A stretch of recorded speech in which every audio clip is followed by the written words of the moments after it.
Pão Nosso, um livro da coleção Fonte Viva, narrado pelo Espírito Emmanuel e psicografado por Francisco Cândido Xavier. Capítulo 11. O bem é incansável. E vós, irmãos, não vos canseis de fazer o bem. Paulo, 2 Tessalonicenses 3:13. É muito comum encontrarmos pessoas que se declaram cansadas de praticar o bem. Estejamos, contudo, convictos de que semelhantes alegações não procedem de fonte pura. Somente aqueles que visam determinadas vantagens aos interesses particularistas na zona do imediatismo adquirem o tédio vizinho da desesperação, quando não podem atender a propósitos egoísticos. É indispensável muita prudência quando essa ou aquela circunstância nos induz a refletir nos males que nos assaltam, depois do bem que julgamos haver semeado ou nutrido. O aprendiz sincero não ignora que Jesus exerce o seu ministério de amor sem exaurir-se, desde o princípio da organização planetária. Relativamente aos nossos casos pessoais, muita vez terá o Mestre sentido o espinho de nossa ingratidão, identificando-nos o recuo aos trabalhos da nossa própria iluminação. Todavia, nem mesmo verificando-nos os desvios voluntários e criminosos, jamais se esgotou a paciência do Cristo, que nos corrige, amando e tolera, edificando, abrindo-nos misericordiosos braços para a atividade renovadora. Se Ele nos tem suportado e esperado através de tantos séculos, por que não poderemos experimentar, de ânimo firme, algumas pequenas decepções durante alguns dias? A observação de Paulo aos Tessalonicenses, portanto, é muito justa. Se nos entediarmos na prática do bem, semelhante desastre expressará em verdade que ainda não nos foi possível a emersão do mal de nós mesmos.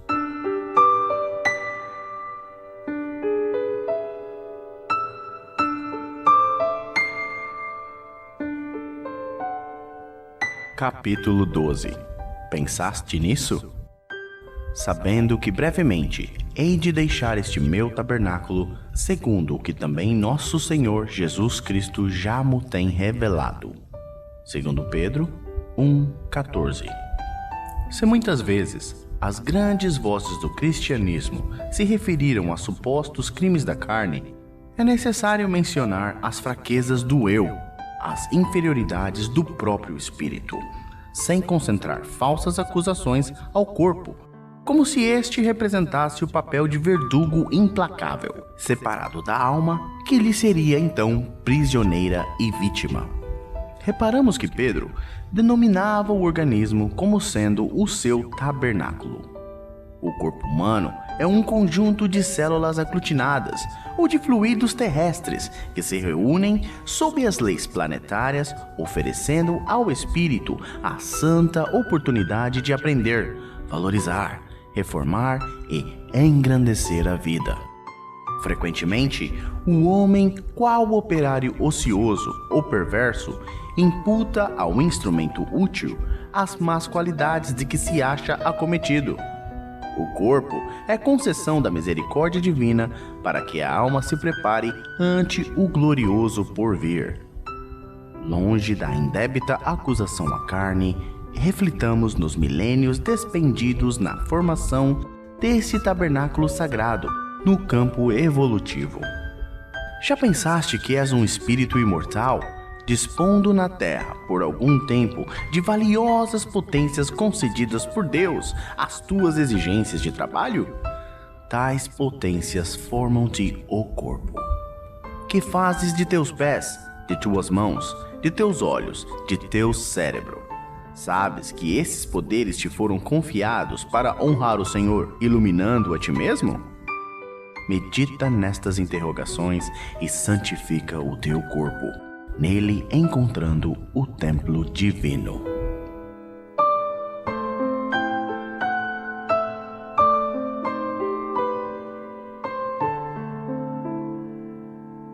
Capítulo 13.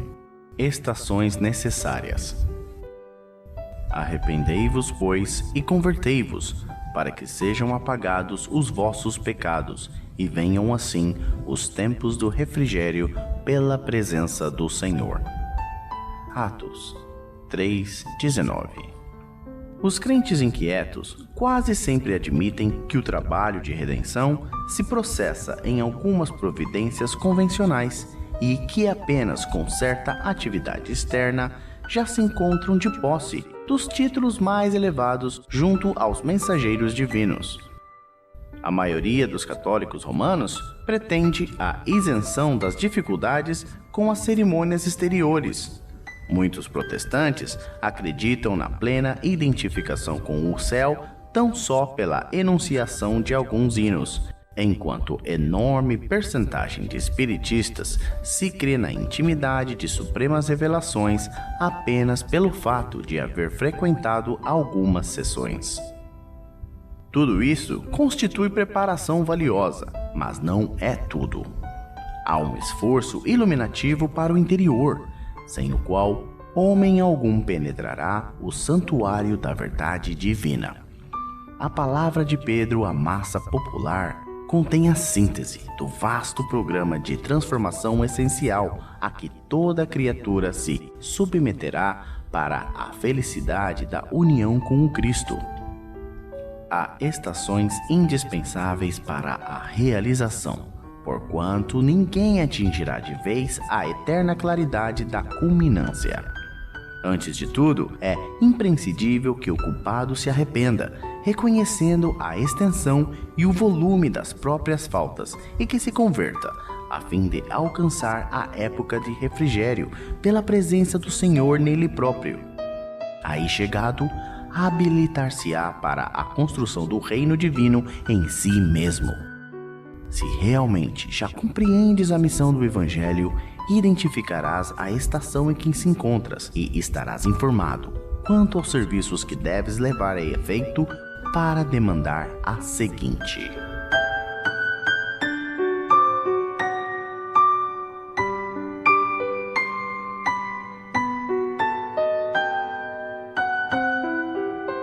Capítulo 14.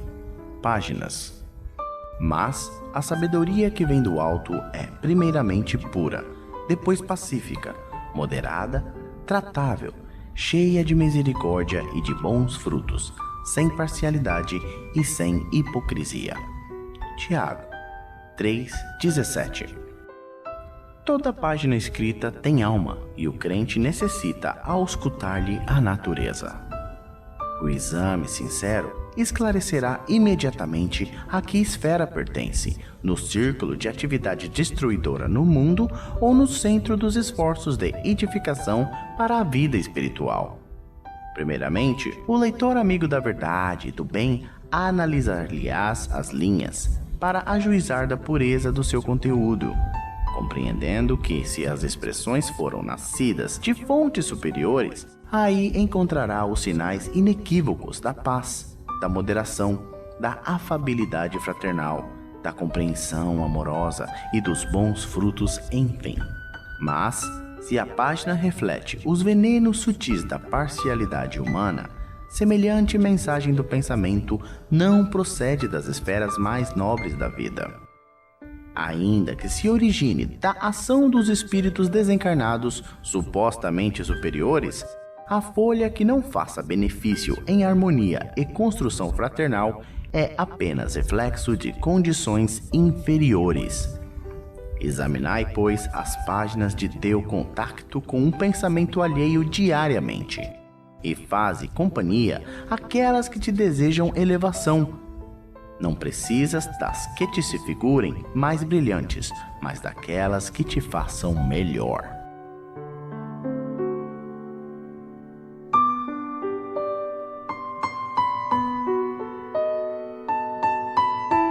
Capítulo 15.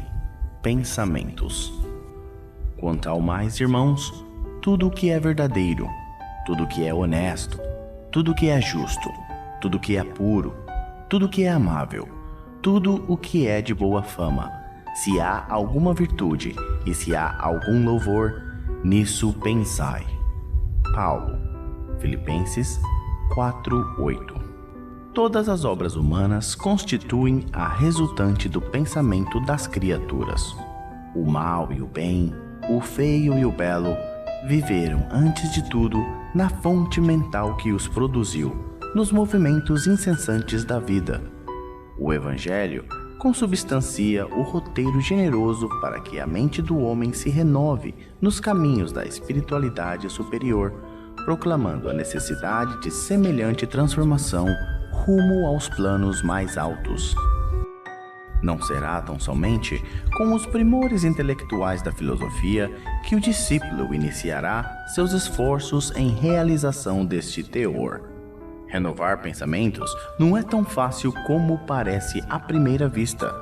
Demanda muita capacidade de renúncia e profunda dominação de si mesmo, qualidades que o homem não consegue alcançar sem trabalho e sacrifício do coração. É por isso que muitos servidores modificam expressões verbais, julgando que refundiram pensamentos. Todavia, no instante de recapitular, pela repetição das circunstâncias, as experiências redentoras encontram de novo análogas perturbações, porque os obstáculos e as sombras permanecem na mente, quais fantasmas ocultos. Pensar é criar. A realidade dessa criação pode não exteriorizar-se de súbito no campo dos efeitos transitórios, mas o objeto formado pelo poder mental vive no mundo íntimo, exigindo cuidados especiais para o esforço de continuidade ou extinção. O conselho de Paulo aos Filipenses apresenta sublime conteúdo. Os discípulos que puderem compreender-lhe a essência profunda, buscando ver o lado verdadeiro, honesto, justo, puro e amável de todas as coisas, cultivando-o em cada dia, terão encontrado a divina equação.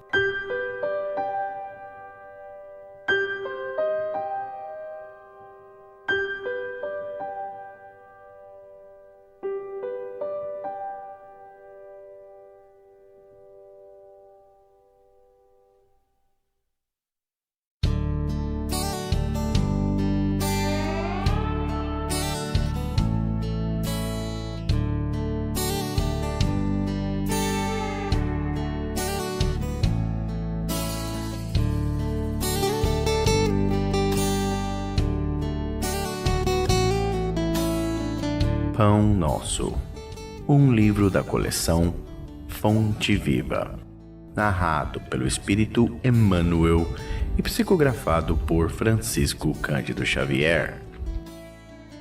Capítulo 16. A quem obedeces? E, sendo ele consumado, veio a ser a causa de eterna salvação para todos os que lhe obedecem. Paulo, Hebreus 5:9. Toda criatura obedece a alguém ou a alguma coisa. Ninguém permanece sem objetivo. A própria rebeldia está submetida às forças corretoras da vida. O homem obedece a toda hora. Entretanto, se ainda não pôde definir a própria submissão por virtude construtiva, é que não raro atende, antes de tudo, aos impulsos baixos da natureza, resistindo ao serviço de autoelevação. Quase sempre, transforma a obediência que o salva em escravidão que o condena. O Senhor estabeleceu as gradações do caminho, instituiu a lei do próprio esforço, na aquisição dos supremos valores da vida, e determinou que o homem lhe aceitasse os desígnios para ser verdadeiramente livre, mas a criatura preferiu atender à sua condição de inferioridade e organizou o cativeiro. O discípulo necessita examinar atentamente o campo em que desenvolve a própria tarefa. A quem obedeces? Acaso atendes em primeiro lugar às vaidades humanas ou às opiniões alheias, antes de observares o conselho do Mestre Divino? É justo refletir sempre quanto a isso, porque somente quando atendemos em tudo aos ensinamentos vivos de Jesus é que podemos quebrar a escravidão do mundo em favor da libertação eterna.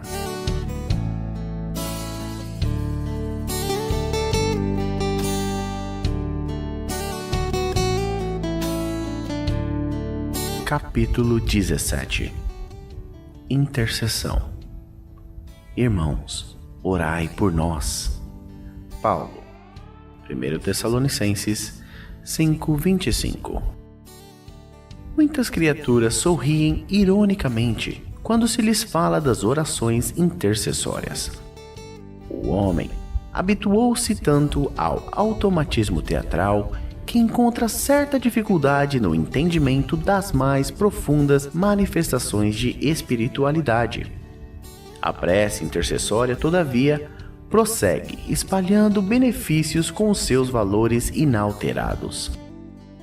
Não é justo acreditar seja essa oração o incenso bajulatório a derramar-se na presença de um monarca terrestre, a fim de obtermos certos favores.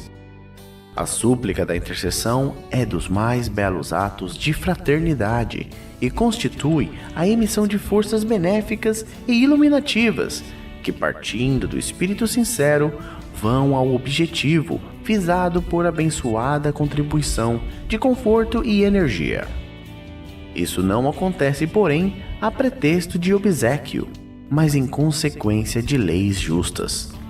O homem custa a crer na influenciação das ondas invisíveis do pensamento. Contudo, o espaço que o cerca está cheio de sons que os seus ouvidos materiais não registram. Só admite o auxílio tangível. No entanto, na própria natureza física, vê-se árvores venerandas que protegem e conservam ervas e arbustos, a lhes receberem as bênçãos da vida sem lhes tocarem jamais as raízes e os troncos. Não ouvides os bens da intercessão. Jesus orou por seus discípulos e seguidores nas horas supremas.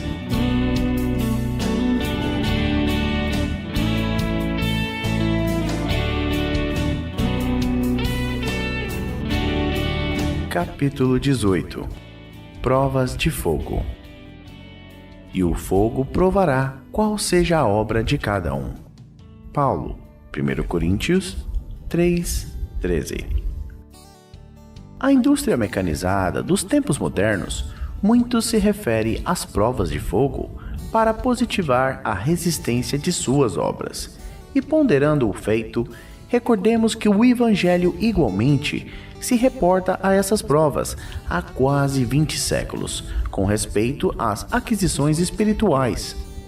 Escrevendo aos Coríntios, Paulo imagina os obreiros humanos construindo sobre o único fundamento, que é Jesus Cristo, organizando cada qual as próprias realizações, de conformidade com os recursos evolutivos.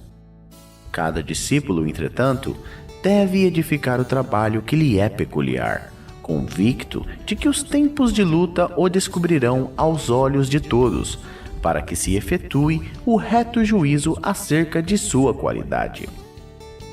O aperfeiçoamento do mundo, na feição material, pode fornecer a imagem do que seja a importância dessas aferições de grande vulto. A terra permanece cheia de fortunas, posições, valores e inteligências que não suportam as provas de fogo.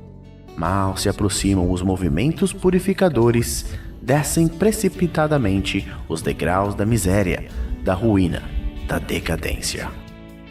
No serviço do Cristo, também é justo que o aprendiz aguarde o momento de verificação das próprias possibilidades. O caráter, o amor, a fé, a paciência e a esperança representam conquistas para a vida eterna, realizada pela criatura com o auxílio santo do Mestre, mas todos os discípulos devem contar com as experiências necessárias que no instante oportuno lhe provarão as qualidades espirituais.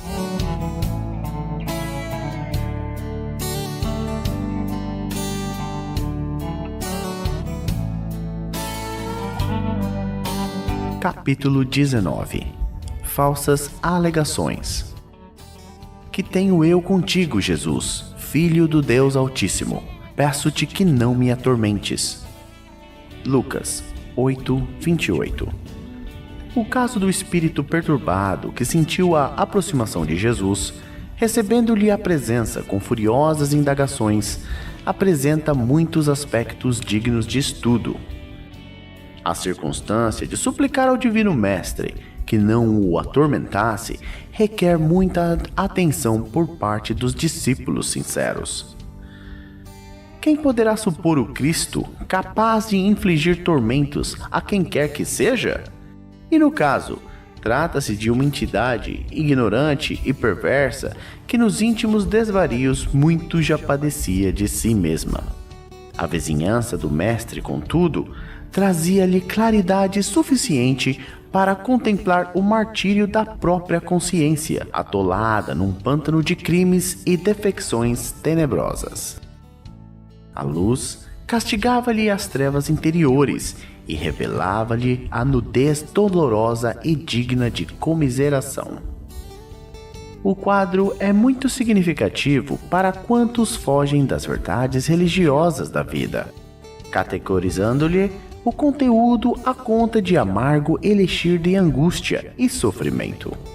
Esses espíritos indiferentes e gozadores costumam afirmar que os serviços da fé alagam o caminho de lágrimas e nevoando o coração.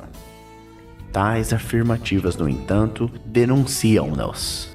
Em maior ou menor escala, são companheiros do irmão infeliz que acusava Jesus por ministro de tormentos.